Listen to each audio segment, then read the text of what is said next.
Assalamualaikum warahmatullahi wabarakatuh. Di sini saya Muhammad Latifur Rahman akan menjelaskan tentang materi SPSS, yakni uji korelasi gamma.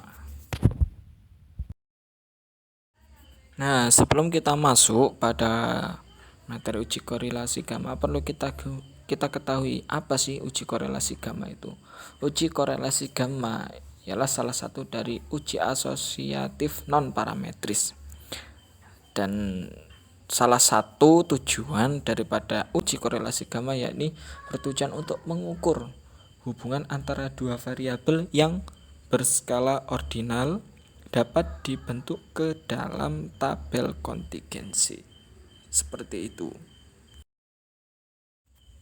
Selanjutnya yakni kelemahan daripada uji korelasi gamma, yaitu tidak memperhatikan adanya TIS atau bias, yaitu banyaknya pasangan yang dibentuk. Seperti itu. TIS kalau diartikan secara mudah adalah banyaknya responden pada peringkat yang sama. Contoh, di sini peringkat pengetahuan baik respondennya ada 23 sampel dan peringkat pengetahuan kurang ada dari 12 sampel. Itulah yang disebut dengan TIS. Untuk selanjutnya, maka langsung saja kita masuk pada contoh kasus pada halaman selanjutnya. Oke, sekarang sebelum kita melakukan pengujian di dalam aplikasi SPSS, perlu kita ketahui kasus yang akan kita uji pada kesempatan kali ini. Yaitu kasus yang diangkat ini adalah dilakukan oleh mahasiswa KPM Unibdo yang melakukan penelitian untuk mengetahui hubungan tingkat pendidikan terhadap dukungan keluarga pada pasien terkonfirmasi COVID di wilayah Puskesmas Kesamben. Adapun data yang telah didapatkan adalah sebagai berikut, yakni ada 39 responden. Di situ data yang ada yaitu tingkat pendidikan keluarga dan dukungan keluarga. Nah, setelah ini langsung saja kita masuk ke aplikasi SPSS untuk kita lakukan uji. Di sini kita sudah masuk di aplikasi SPSS. Ya, di sini sengaja memang untuk data sudah saya isi terlebih dahulu agar saat saya menjelaskan itu lebih cepat. Untuk pada variabel view, yang pertama yang harus kita isikan yaitu di tabel name. Yang pertama kita isi dengan tingkat pendidikan keluarga. Kemudian yang kedua yaitu dukungan keluarga. Kemudian untuk labelnya itu yang pertama kita isi dengan tingkat pendidikan keluarga. Kemudian yang kedua dengan skor dukungan keluarga. Adapun values yang ini yang tombol tabel values ya, di sini kita isi 3. Yang pertama value yang pertama yaitu kita isi rendah, value yang kedua itu kita isi sedang, value ketiga kita isi tinggi. Oke, selanjutnya kita klik tombol OK.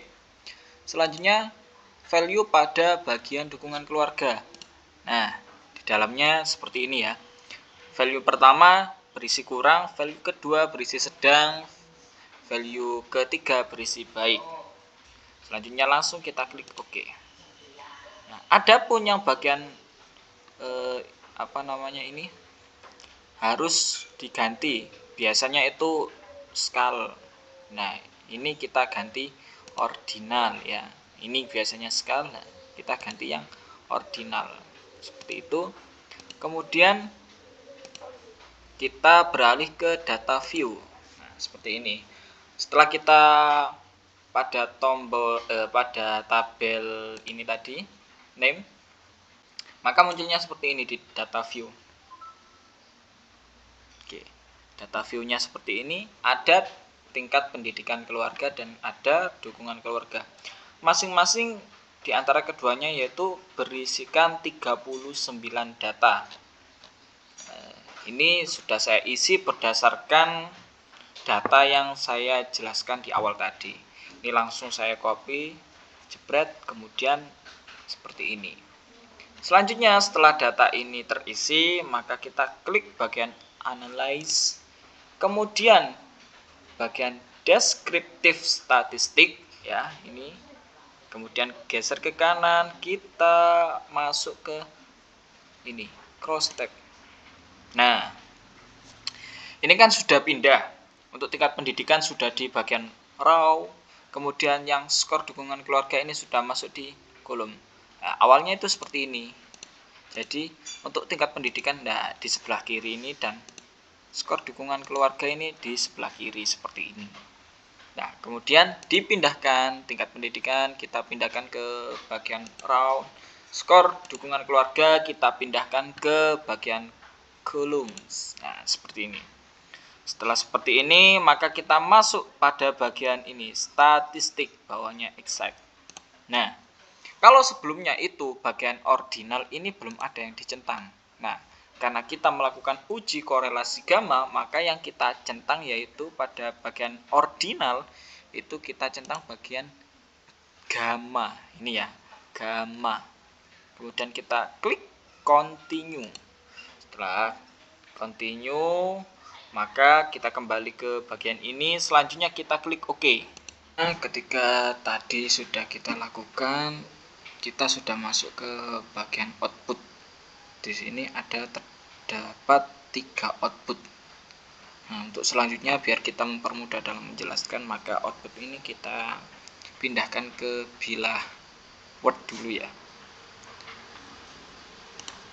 Nah, dan setelah kita pindahkan hasil outputnya tadi, kita taruh di Word. Nah, di sini dapat saya jelaskan di mana untuk bagian output yang pertama, yaitu dapat kita ketahui bahwa tingkat pendidikan keluarga dan dukungan keluarga dari tabel ini terlihat jumlah data valid ini N sebanyak 39 responden dan missing N sama dengan 0. Artinya tidak ada data yang hilang dan total semuanya ada 39 responden ini. Untuk selanjutnya output yang kedua lah, ada beberapa presentasi terkait kurang, sedang, baik. Nah, tingkat pendidikan keluarga rendah itu kurangnya berapa? Ini adalah presentasinya seperti itu. Nah, untuk yang terakhir yakni dari output yang terakhir values-nya 236 dan yang approx signifikansi yaitu 487. Dari hasil interpretasi output tersebut, yakni dari uji statistik yang dilakukan, terdapat nilai approx signifikan yang diperoleh adalah 0,487 ini ya. Artinya signifikan lebih dari 0,05 karena karena signifikansi lebih dari 0,05 maka H1 ditolak dan HO diterima. Maka disimpulkan yakni tidak terdapat hubungan yang signifikan antara tingkat pendidikan dengan dukungan keluarga pada pasien yang terkonfirmasi COVID. Jadi tidak ada hubungan sama sekali terkait tingkat pendidikan dan dukungan keluarga. Jadi itu tidak mempengaruhi terhadap tingkat pendidikannya seperti itu.